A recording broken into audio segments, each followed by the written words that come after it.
அன்புள்ள அப்பா, இந்த நல்ல நாளுக்காக நன்றி அப்பா. நாங்கள் இப்போ படிக்க போகிற ஒரு விஷயத்தையும் நீர் எங்களுக்கு சொல்லிக் கொடுங்க ஆண்டவரே. உமது ஆவியான அப்பா மூலமாக எங்களுக்கு புரிஞ்சிக்க, எங்கள் ஃப்ரண்டல் லோபில் ரீசன் பண்ணவும், இன்டர்லெக்ட் பண்ணவும் நீர் உதவி செய்யுங்க. இது மூலமாக உங்கள் நாம மட்டும் மையப்படட்டும். நீர் பெருகவும் நாங்கள் சிறுகவும் தாழ்மையோடு கேட்குறோம். இயேசுவின் ஜெபிக்கிறோம் ஜீவனுள்ள நல்ல பிதாவே, ஆமேன்.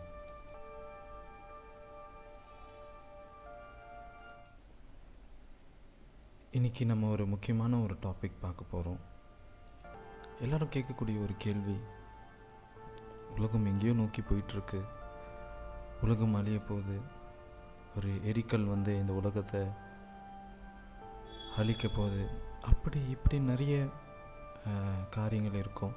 இன்றைக்கி பைபிள் அதை பற்றி என்ன சொல்லுதுன்னு பார்க்க போகிறோம். ஸோ உண்மையாலுமே நம்ம இந்த உலக சரித்திரத்தோட கடைசியில் தான் வாழ்ந்துட்டுருக்கோன்னா அது எஸ், கண்டிப்பாக நம்ம உலகத்தோட சரித்திரத்தோட கடைசியில் தான் வாழ்ந்துட்டுருக்கோன்றத ரொம்ப கிளியராக இன்றைக்கி நம்ம பார்க்க போகிறோம். இது இந்த பிளானட்டோட எண்டு கிடையாது. இந்த நாட்கள், இந்த ப்ரெசண்ட் ஏஜ் அண்ட் சிஸ்டம், இந்த காலத்தோட முடிவு அப்படின்னு நம்ம பார்க்க போகிறோம்.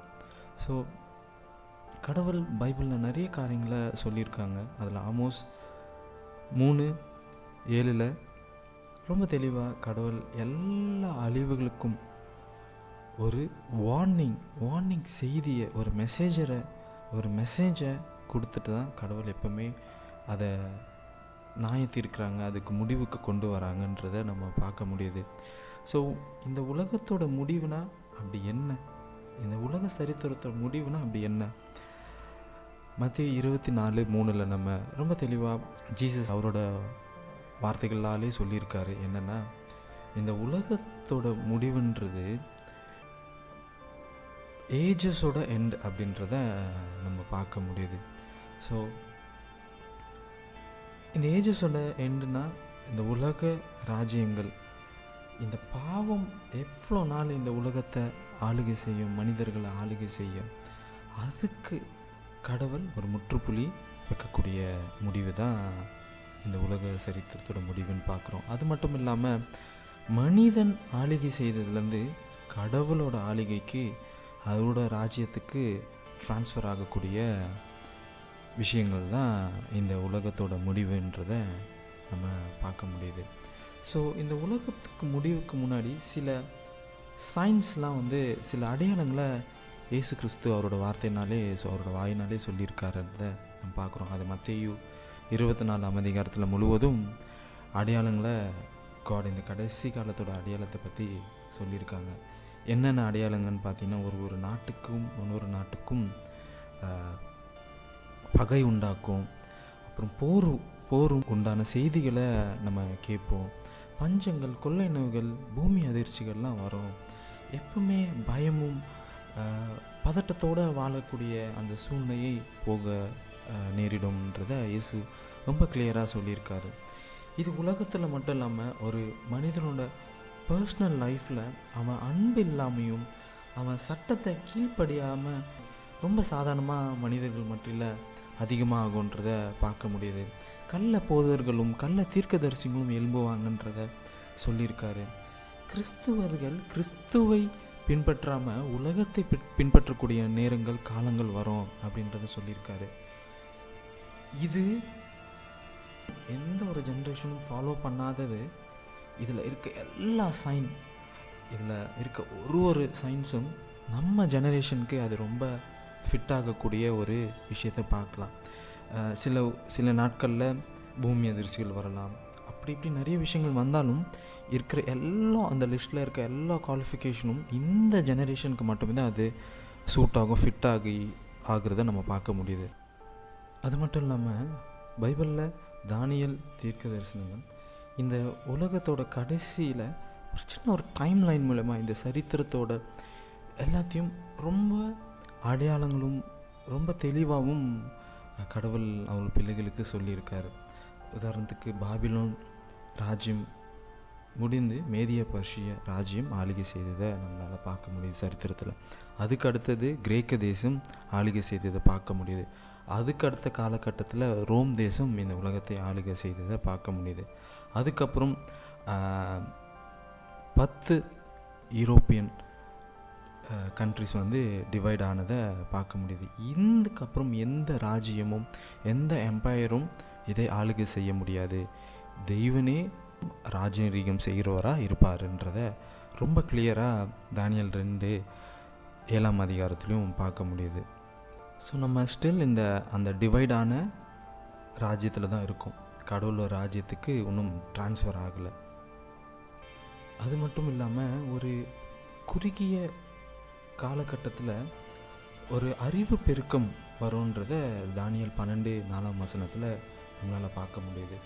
அந்த வசனத்தின்படி நம்ம ஜெனரேஷன் மட்டுமே தான் அதை ரொம்ப அக்யூரேட்டாக ஃபிட் ஆகக்கூடிய ஒரு விஷயங்கள்.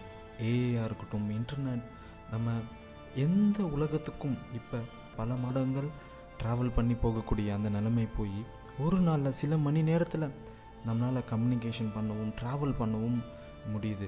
ஸோ எவ்வளோ ஃபெசிலிட்டிஸ் வந்து அந்த அறிவு பெருக்கம் ஒரு பிளாக் அண்ட் ஒயிட் காலத்தில் போய் நம்ம இப்போ இருக்கக்கூடிய இப்படிலாம் இந்த உலகம் ஆகுமான்றதை நினச்சி பார்க்காத அளவுக்கு அறிவு பெருக்கம் ஆகி டெக்னாலஜிஸ் எல்லா விஷயங்களும் நம்மளை சுற்றி அதிகமாக இருக்கிறத பார்க்க முடியுது.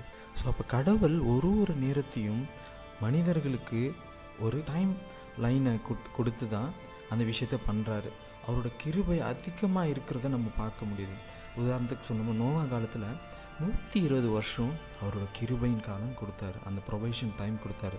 அது வந்து டிலே ஆகுறதா நிறைய பேர், ஆண்டவர் வரார் உலகம் அழிய போகுது ஆனால் இன்னும் நடக்கவே இல்லையே அப்படின்ற ஒரு டவுட்டும் ஒரு அலட்சியமும் ஒரு சலிப்புத்தன்மையும் நம்ம மக்கள் மத்தியில் இருக்கலாம். ஆனால் அந்த நேரம் நம்மளுக்கு யூஸ் பண்ணக்கூடியது, நம்ம கேரக்டரை இன்னும் பாவ வாழ்க்கையிலேருந்து வெளியே வரக்கூடிய விஷயங்களாக அந்த ரட்சிப்பின் திட்டத்தை நம்ம ஏற்றுக்கொண்டு ரட்சிக்க தான் ஆண்டவர் அந்த விஷயத்தை கொடுத்தாருன்றதை நம்ம ஒரு நாளும் உணரவே மாட்டோம்.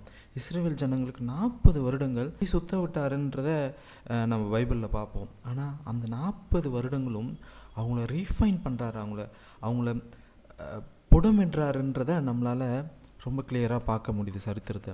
அது மட்டும் இல்லாமல் மில்லரைட்ஸ் காலத்தில் 1844 வருடத்தில் கூட ஒரு மிகப்பெரிய டிஸப்பாயின்மெண்ட் நடந்தது. அந்த காலகட்டத்தில் வாழ்ந்த ஒருவரும் அவங்களோட நிலத்தை, அவங்களோட சொத்து பத்து எல்லாத்தையும் விட்டு, அவங்களோட கரியர் எல்லாத்தையும் விட்டுட்டு அவங்க கடவுளுக்கு வரப்போகிறான்றதுக்காக வந்தாங்க. ஆனால் அது டிஸப்பாயின்மெண்ட் ஆயிடுச்சு. அவங்க கடவுள் வரலை, அவர் பரிசுத்த ஸ்தலத்துலேருந்து மகா பரிசுத்த ஸ்தலத்துக்கு போனாருன்றதை அப்புறமா கடவுள் வெளிப்படுத்தும் போது 50,000 பேர்லேருந்து வெறும் 50 பேர் தான் அதை நிலைத்து நின்னாங்கன்றதை நம்ம சரித்திரத்தை பார்க்க முடியுது. அப்போ கடவுள் இந்த காலகட்டத்தில் இந்த ஃபைனல் ஜென்ரேஷனில் வாழக்கூடிய நம்மளுக்கும் சில டேரிங் டைமை கொடுக்குறாரு, ஒரு டிலே நேரத்தை கொடுக்குறாரு. அது வந்து கடவுளோட வருகையை ஒரு சோதனை பண்ணக்கூடிய விஷயங்களாக இருக்குது. எப்படி நம்ம நினைத்து நிற்கிறோமா, கடவுள் வரலனாலும் வந்தாலும் என்னோட குணம் எப்படி இருக்குது அப்படின்ற அந்த நேரத்தை மதிப்பிட தானே தவிர அதை அலட்சியம் பண்ணவும் அதை நெக்லெக்ட் பண்ணவும் இல்லை. கடவுள் அவர் நியமித்த அந்த நாளில் அந்த நேரத்தில் எக்ஸாக்டாக அவர் வரதான் போகிறாரு. இந்த நேரம் இந்த காலம் நம்ம யூஸ் பண்ணிக்கக்கூடிய நேரங்களாக இருக்கணும். அது மட்டும் இல்லாமல் ப்ரொபேஷன் ஒரு க்ளோஸ் ஆகலை, ஆனால் க்ளோஸ் ஆகிட்டு இருக்குன்றதை நிறைய பேர் உணராமல் இருக்கிறோம். ஏன் இந்த காத்திருப்பு நேரம், ஏன் இது டிலே ஆகக்கூடிய அந்த நாட்கள்?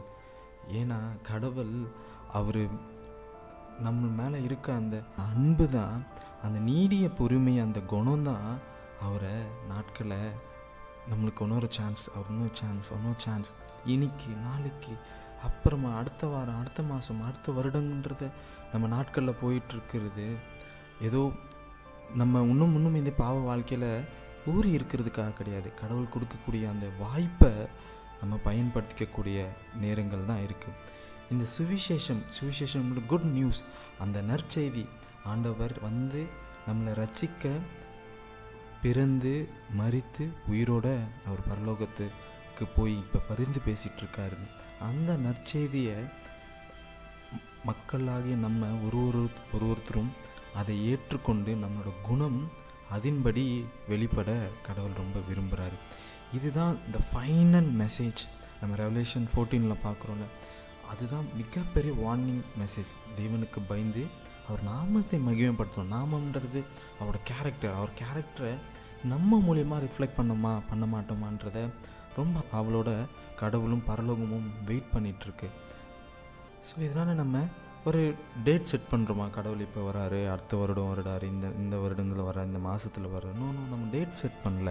ஆனால் நம்ம அடுத்த சீசன் என்ன நடக்க போகுதுன்றது, இலைகள்லாம் உதிரும் போது நம்ம அடுத்த சீசன் என்ன வரோன்றதை நம்மளால் புரிஞ்சிக்க முடியும். ஸோ கடவுளும் அவரோட கடைசி அவரோட கிருபையான அந்த நேரத்தை நம்மளுக்கு கொடுத்து அந்த அவசர நிலையை கடவுள் நம்மளுக்கு சொல்ல விரும்புகிறாரு. ஸோ மத்திய 24:33 சொன்ன போல் இந்த சயின்ஸ் இந்த சம்பவங்கள்லாம் நடக்கும் போது நான் உன் வாசல் அண்டையில் நிற்கிறேன்றதை நீ தெரிஞ்சுக்கணும்ப்பான்னு ஒரு வார்னிங் மெசேஜ், ஒரு டிப்ஸ் தான் ஜீசஸ் கொடுத்துட்டு போயிருக்காரு தவிர அதை நம்ம அலட்சியப்படுத்துறதுக்காக இல்லைன்றதை நம்ம ரொம்ப தெளிவாக புரிஞ்சுக்கணும். ஸோ இப்போ நம்ம என்ன பண்ணணும் இதுக்காக? சரி, ஆண்டவர் வரப்போகிறாரு, நம்ம கடைசி காலத்தில் வாழ்ந்துட்டுருக்கோம், அவர் சொன்ன எல்லா அடையாளங்களும் எல்லா விஷயங்களும் நடந்து முடிஞ்சிருச்சுன்றதும் நமக்கு தெரியும். கடைசி ஜென்ரேஷனில் வாழக்கூடிய நம்ம என்ன பண்ணணும்?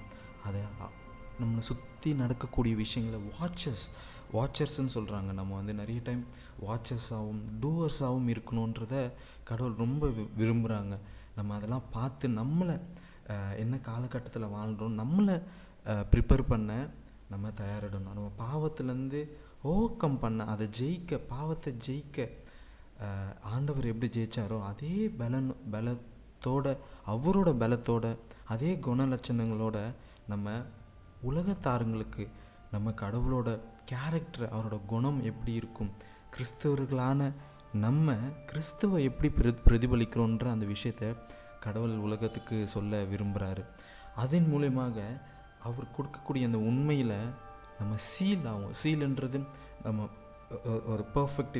அதுபோல் நம்மளோட கேரக்டர் கிரைஸ்டோட கேரக்டருக்கு அவரோட ஹெல்ப்போட நம்மளால் பாவத்தை ஜெயிக்க முடியுதா? அந்த நிலைமையில் இருக்கும் நம்ம ஃபைனல் ஜெனரேஷன். ஸோ இதனால் பைபிள் ரொம்ப கிளியராக சொல்லுது, நம்ம கடைசி காலத்தோட ரொம்ப ரொம்ப ரொம்ப முடிவில் நம்ம இருக்கோம். இந்த பிளானட்டோட எண்டு இல்லை, நான் சொன்ன போல் ஸ்டார்டிங். கடவுள் இந்த பாவத்துக்கு கொடுத்த ஒரு டைம் பீரியட், இந்த சாத்தான் ஆளுகை செய்த இந்த உலகத்துக்கு கொடுத்த டைம் பீரியட் 6000 வருடங்கள் முடியக்கூடிய நேரத்தில் நம்ம இருக்கோன்றதை நம்ம மறக்கக்கூடாது. கடவுள் சொன்ன எல்லா சயின்ஸ், எல்லா ஈவெண்ட்ஸும் நடந்து முடிஞ்சிருச்சு, நடக்க போகுது. ரொம்ப ரொம்ப ரொம்ப ஃபைனல் ஈவெண்ட்ஸ் தான் இப்போ நம்மளுக்கு சில விஷயங்கள் தான் ரொம்ப ரொம்ப ரொம்ப ஷார்ட், ஒரு விரல் எண்ணக்கூடிய விஷயங்களாக தான் ஈவெண்ட்ஸ் தான் நம்ம முன்னாடி இருக்குது. மேக்ஸிமம் 90%, 95% ஆன விஷயங்கள் எல்லா கடைசி காலத்தோட சயின்ஸ் எல்லாமே முடிஞ்சிடுது.